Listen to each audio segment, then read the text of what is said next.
matter. We have another statement which has been put. Devika, let's put out what the PIB is saying, because this is an interesting one. And then I want to listen to the press conference made, or at least a chunk of it, of what the Indian Air Force and the Indian Army has briefed us, for any viewers who are joining us now, because that happened at around 5:45. We are now heading into 7:45, so we'll play out that chunk for you in just a second. Let's put a perspective check in this. Let me get Pramit Pal into this conversation.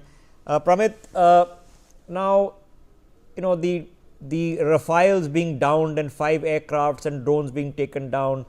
Now, it's been now close to 48 hours.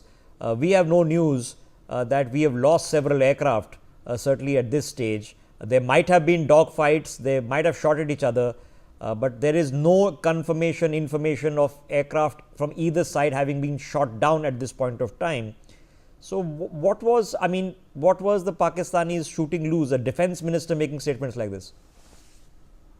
So it's hard to tell. As you said, there's a lot of fog of war going on right now. There seems to be relatively strong evidence that some aircraft or some sort of airborne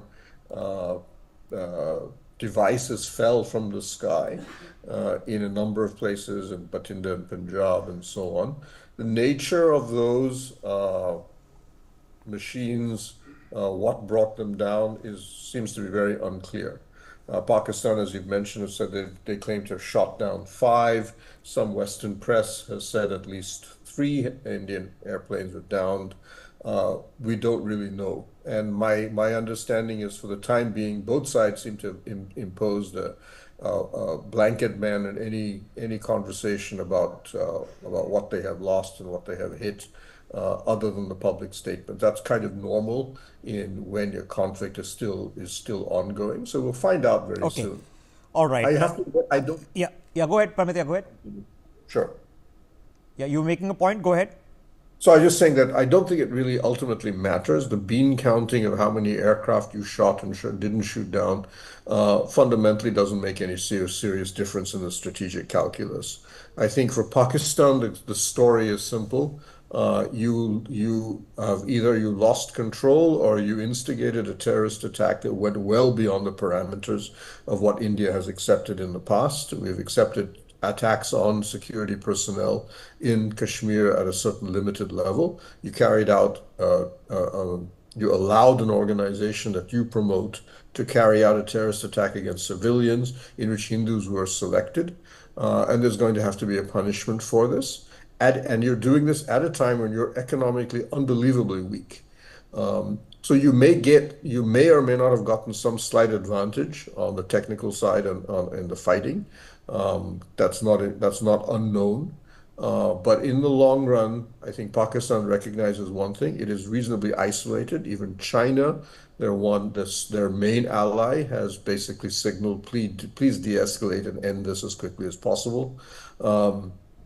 There is no country in the world that has come out in strong support of them and said you're in the right.